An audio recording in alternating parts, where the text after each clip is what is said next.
अस्सलाम वालेकुम। सबसे पहले देखते हैं कि बारकोड होता क्या है। बारकोड बेसिकली डाटा की मशीन रीडेबल फॉर्म के अंदर रिप्रेजेंटेशन होती है। इसे हम लाइंस या पैटर्न की फॉर्म में शो करते हैं। अब इसका यूज़ क्या है? सबसे पहला यूज़ इसका है आइटम्स को क्विकली आइडेंटिफाई करना। इसकी एक मिसाल देता हूँ। एक रिटेल स्टोर है जहाँ पे hundreds of customer daily base के ऊपर आ रहे हैं। अब एक कस्टमर है, उसने बहुत सारी चीज़ों को बाय की है। अब जब वो सारी आइटम्स को लेकर कैशियर के पास जाएगा और कैशियर हर आइटम को मैनुअली उसकी इन्फॉर्मेशन को अगर फॉर्म के ऊपर डालेगा, यानी कि उसकी फुल नेम, उसकी जितनी भी प्राइस है वगैरह वो सब कुछ डालेगा, तो इस तरह तो बहुत ज़्यादा टाइम लग जाएगा और एक लंबी लाइन लग जाएगी। तो इस तरह के सिनेरियो से बचने के लिए किया क्या जाता है कि हर आइटम को एक यूनिक बारकोड असाइन किया जाता है।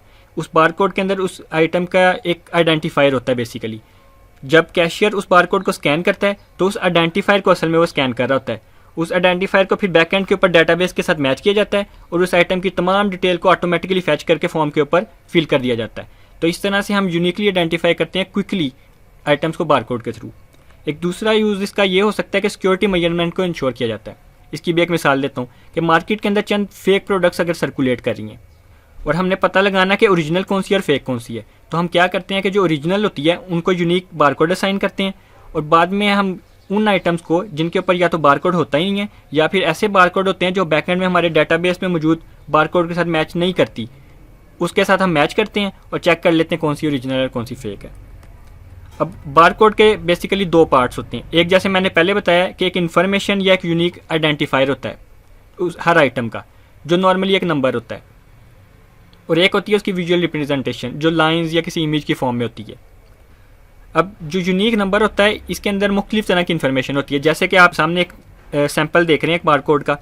इसमें जो नीचे नंबर है, इसके जो पहले चंद डिजिट हैं ये कंपनी का प्रीफिक्स हो सकता है, अगले चंद डिजिट हैं वो आइटम का रेफरेंस नंबर हो सकता है, और आखिरी डिजिट जो है वो एरर डिटेक्शन के लिए कोई चेक डिजिट हो सकता है। ये इन्फॉर्मेशन वेरी कर सकती है कंपनी टू कंपनी, और जो भी कंपनी की पॉलिसी है होना ये यूनिक आइडेंटिफायर चाहिए ताकि आइटम को यूनिकली आइडेंटिफाई किया जा सके।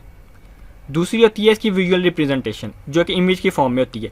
बारकोड के लिए नॉर्मली इन लाइंस को यूज़ किया जाता है जो उसी यूनिक आइडेंटिफायर को इस इमेज के अंदर कन्वर्ट किया जाता है। आइए हम देखते हैं कि जावा के अंदर बारकोड को किस तरह जनरेट किया जाता है। तो सबसे पहले विजुअल स्टूडियो कोड को ओपन करें, एक प्रोजेक्ट बना लें। यहाँ पे सोर्स के अपने फोल्डर में एक नई जावा की फाइल ऐड करें बारकोड जनरेटर के नाम से। तो जैसा कि मैंने पहले बताया कि बारकोड के दो पार्ट होते हैं, एक उसका यूनिक आइडेंटिफायर और दूसरी होती है उसकी एक विजुअल रिप्रेजेंटेशन। पहले हम सीखते हैं कि जावा के अंदर यूनिक आइडेंटिफायर किस तरह से जनरेट किया जाता है। इसके लिए जावा हमें जो लाइब्रेरी देती है वो है UUID, यानी कि यूनिवर्सली यूनिक आइडेंटिफायर।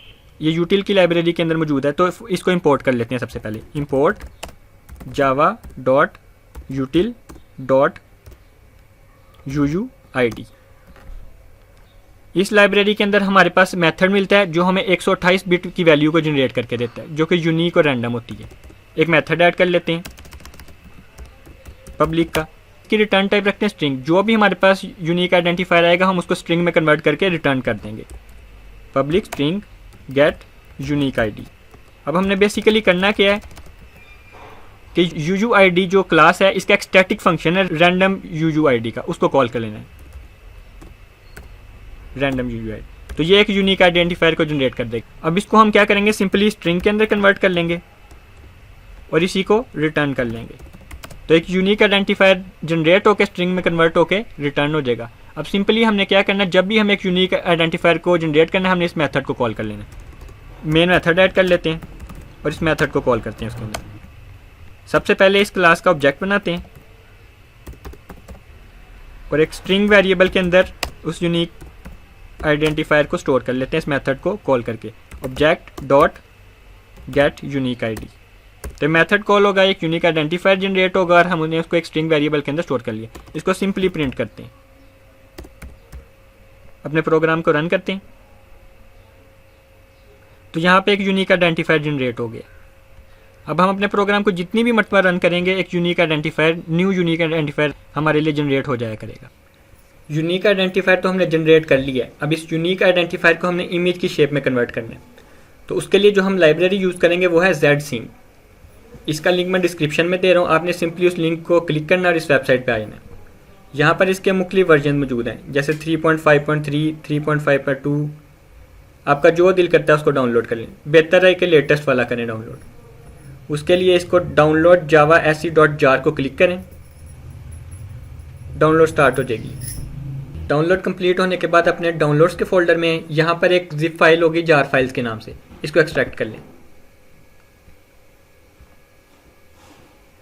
इस फोल्डर में हमारे पास 4 जार फाइल्स होंगी, लेकिन हमें जो चाहिए वो है ये कोर की और जावा SC की। इन दोनों को कॉपी कर लें, अपने प्रोजेक्ट के फोल्डर में आएँ, लिब के फोल्डर के अंदर आएँ और इन दोनों जार फाइल्स को पेस्ट कर दें। दोबारा विजुअल स्टूडियो कोड के अंदर आएँ। अब हमने एक इमेज को रिट्रीव करना है, तो एक मेथड ऐड करते हैं जिसकी रिटर्न टाइप होगी buffered image, public buffered image get barcode.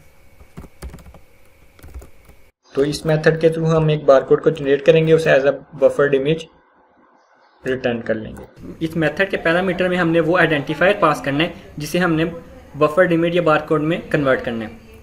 तो string identifier as a parameter pass कर दिया। अब सबसे पहले क्या करना है, हमने अपने बारकोड का फॉर्मेट डिफाइन करना है। अब बारकोड के इस लाइब्रेरी में मुख्तलिफ फॉर्मेट हैं, जैसे कोडा बार, कोड 128 और QR कोड, और मुख्तलिफ हैं। तो हमें जो चाहिए होगा हम अपनी रिक्वायरमेंट के हिसाब से यूज़ कर लेंगे। तो एक स्ट्रिंग टाइप के अंदर फॉर्मेट डिफाइन करते हैं, string format is equal to, फिलहाल हम कोड 128 का बारकोड जनरेट करते हैं। अब इस स्ट्रिंग को हमने कन्वर्ट करना है उस लाइब्रेरी के फॉर्मेट के हिसाब से। Barcode format is equal to barcode format dot value of, वो जो हमारे पास फॉर्मेट था, तो हमारा वो फॉर्मेट उस लाइब्रेरी के फॉर्मेट के हिसाब से कन्वर्ट हो जाएगा।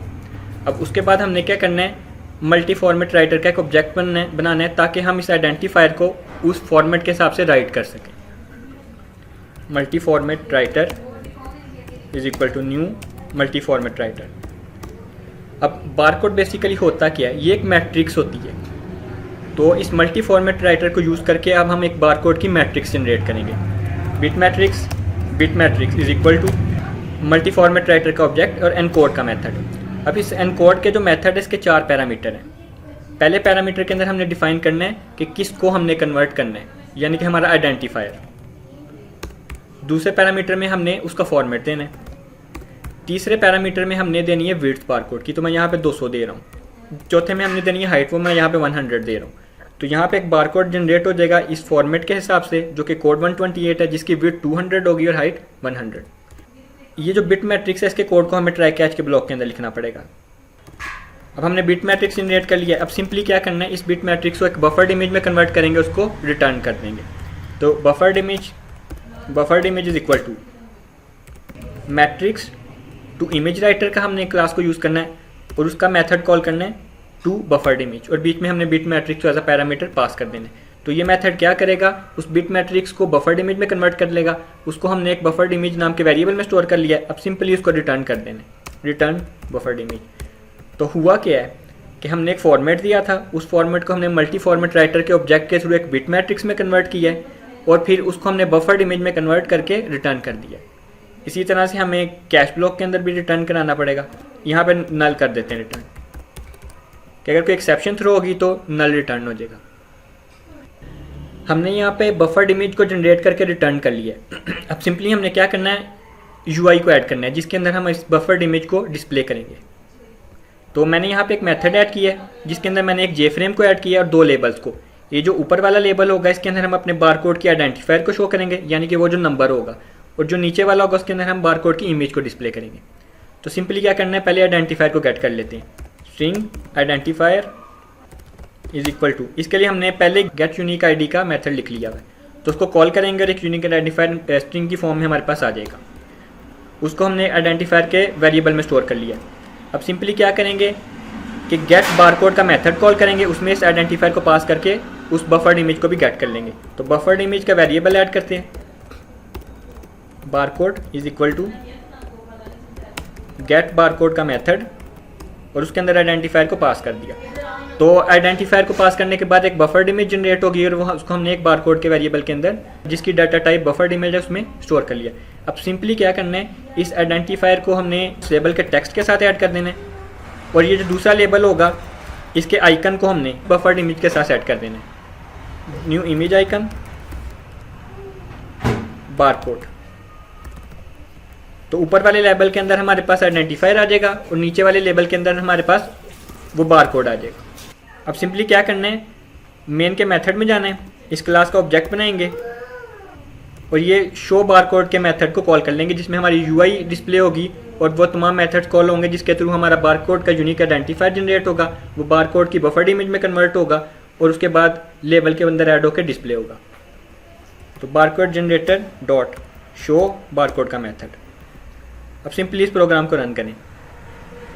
जैसे ये प्रोग्राम रन होगा यहाँ पे बार कोड जनरेट होगा, ऊपर वाले लेबल के अंदर बार कोड का जो कोड था यानी कि नंबर था वो आ गया और नीचे वाले में हमारे पास बार कोड आ गया। इसी तरह से अगर हमने यहाँ पे QR कोड को जनरेट करना है तो सिंपली हमने ये फॉर्मेट चेंज कर देना है। कोड 128 की जगह हमने बार कोड का ये QR कोड का फॉर्मेट डिफाइन करना है। इसको कॉपी कर लें, यहाँ पे पेस्ट कर दिया। अब दोबारा रन करते हैं इसी प्रोग्राम को, तो यहाँ पे ये QR कोड भी जनरेट हो गया, कुछ यूनिक आइडेंटिफायर का QR कोड भी जनरेट हो गया। तो इस तरह से जावा के अंदर हम बार कोड और QR कोड को जनरेट करते हैं।